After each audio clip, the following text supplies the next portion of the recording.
Hi, welcome to Tasty Blitz. ഇന്ന് നമ്മൾ ഉണ്ടാക്കാൻ പോകുന്നത് ഉരുളക്കിഴങ്ങ് വെച്ചിട്ട് ടേസ്റ്റി ആയിട്ടുള്ള കറുമുറ കഴിക്കാൻ പറ്റുന്ന ഒരു റെസിപ്പിയാണ്. വൈകുന്നേരത്തൊക്കെ ചായയുടെ കൂടെയും കട്ടൻ്റെ കൂടെയൊക്കെ നല്ലൊരു കോമ്പിനേഷൻ ആയിട്ടുള്ള ഒരു കടി റെസിപ്പിയാണ്. അപ്പോൾ എല്ലാവരും സ്കിപ്പ് ചെയ്യാതെ കണ്ടേക്കണേ. അതുപോലെ തന്നെ ആരെങ്കിലും സബ്സ്ക്രൈബ് ചെയ്യാതെയാണ് വീഡിയോ കാണുന്നതെങ്കിൽ പ്ലീസ് ഒന്ന് സബ്സ്ക്രൈബ് ചെയ്തേക്കണേ. അപ്പോൾ നമുക്ക് പെട്ടെന്ന് തന്നെ വീഡിയോയിലോട്ട് പോവാം.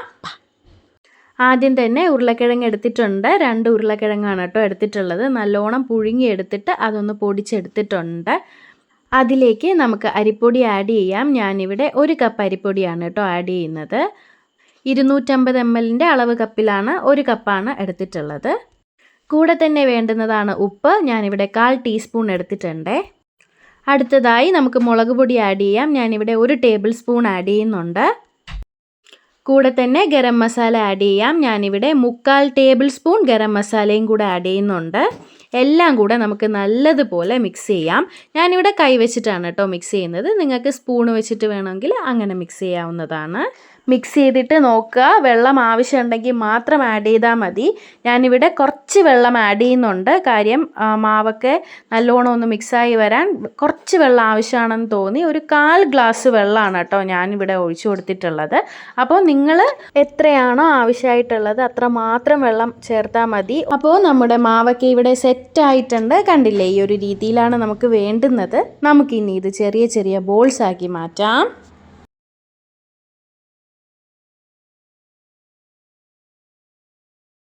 അപ്പോൾ നമ്മുടെ ബോൾസ് എല്ലാം ഇവിടെ സെറ്റ് ആയിട്ടുണ്ട്. ഇനി വേറെ ഒന്നും നോക്കാനില്ല, നമുക്കിതെല്ലാം പൊരിച്ചെടുക്കാം. പാൻ അടുപ്പത്ത് വെച്ചിട്ടുണ്ട്. എണ്ണ ചൂടാവുമ്പോൾ നമുക്ക് ഈ ബോൾസ് ഓരോന്നായിട്ട് ഇട്ട് കൊടുക്കാം. ബോൾസ് എല്ലാം ഇട്ട് കൊടുത്തിട്ടുണ്ട്. ഇനി ഒരു സൈഡ് ഒന്ന് ഗോൾഡൻ കളർ ആവട്ടെ, അതുവരെ ഒന്ന് വെയിറ്റ് ചെയ്യാം. ഒരു സൈഡ് ഗോൾഡൻ കളർ ആയിട്ടുണ്ട്. നമുക്കിനി ഇതൊന്ന് മറിച്ചിട്ട് കൊടുക്കാം.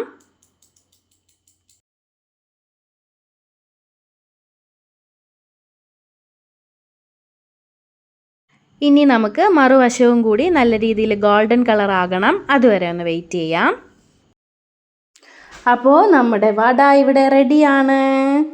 ഇനി നമുക്ക് ഇത് എണ്ണയിൽ നിന്നും കോരിയെടുക്കാം. അപ്പോൾ നമ്മുടെ 4 മണിയുടെ പലഹാരം ഇവിടെ റെഡി ആയിരിക്കുകയാണ്. നല്ല പെർഫെക്റ്റ് ആയിട്ട് നമുക്ക് കിട്ടിയിട്ടുണ്ട്. ഞാനൊന്ന് മുറിച്ച് കാണിച്ചു തരാം. കണ്ടില്ലേ, നല്ല സോഫ്റ്റാണ്, ഉള്ളിൽ നല്ല ടേസ്റ്റാണ്. എല്ലാവരും മസ്റ്റായിട്ട് ട്രൈ ചെയ്യണം. വീഡിയോ ഇഷ്ടപ്പെട്ടെങ്കിൽ എല്ലാവരും ലൈക്ക് ചെയ്യുക, ഷെയർ ചെയ്യുക, സബ്സ്ക്രൈബ് ചെയ്യുക. പുതിയൊരു വീഡിയോ ആയിട്ട് നമുക്ക് വീണ്ടും കാണാം. ബൈ.